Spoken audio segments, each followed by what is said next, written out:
Rengarenk bir dünya, saçma sapan karakterler. Her bölüm ayrı bir kaos. Gumball bu. Ama bazı bölümler var ki sanki bize bir şey anlatmak istiyor. Bugün o bölümlerden biriyle karşınızdayım. Gumball'ın 7. sezon 8. bölümünde işler çok tuhaflaşıyor ve bölümün merkezinde bizim saf, eğlenceli ama bir o kadar da gizemli karakterimiz Richard Watterson var. Peki bu bölüm gerçekten sadece eşya atmakla mı ilgili? Yoksa Richard'ın bastırdığı karanlık bir geçmiş mi var? Hadi hep birlikte bu bölümü çözümleyelim.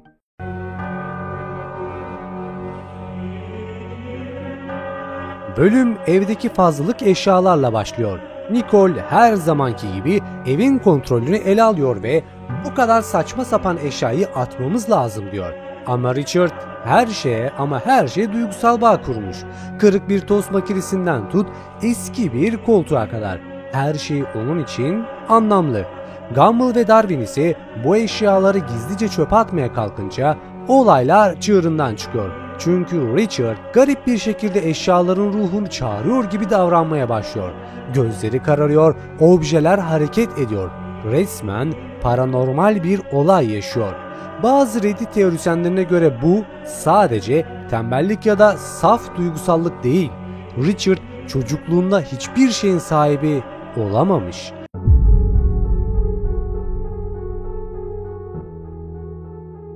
Anne babası ilgisiz, çevresi baskıcı, Nicole'le evlenince bile evde söz hakkı kalmamış. Bu yüzden eşyalara bağlanmak onun için bir çeşit kimlik oluşturma biçimi. Yani Richard için bir eşya sadece bir nesne değil, o ben buradayım demenin bir yolu.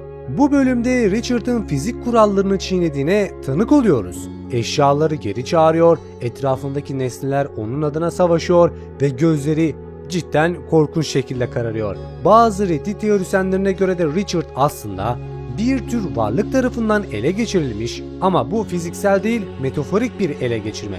Yani eşya bağlanımlı zihinsel çöküşü, nesneler bastırılmış travmaları ve bu sahneler Richard'ın gerçek kişiliğinin dışa vurumu. Freud'a göre Richard'ın eşyaları bırakma istememesi bastırılmış içgüdüleriyle alakalı. Nicole onun süper egosu gibi her şeyi düzene sokmaya çalışan baskın bir güç. Richard'ın ise idini yani içgüdüleri eşyalarla temsil ediliyor. Bazı felsefik düşüncelere göre ise eşyalar onun gölge tarafı, bastırdığı, kabullenmediği, utandığı tüm yönleri.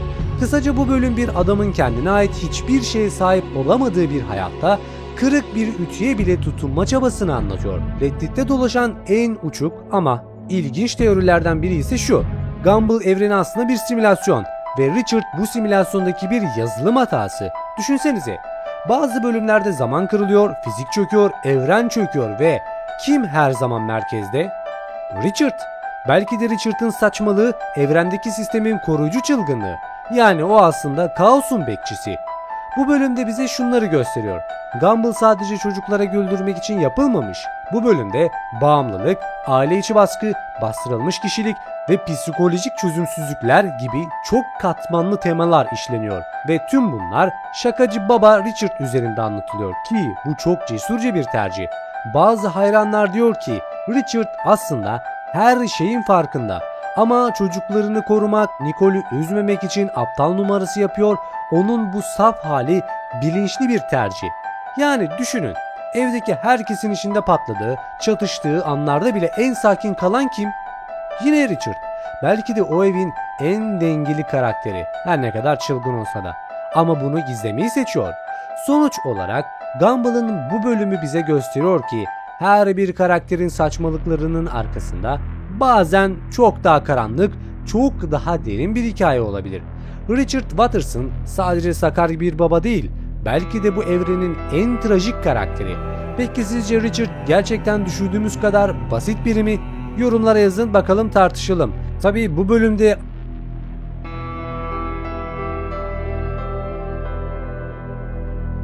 Richard'ın annesi tarafından çocukluğunda yaşadığı travmanın bir sonucu olarak kendine olan güvensizliği ve başarısızlık korkusunu da ele alıyor.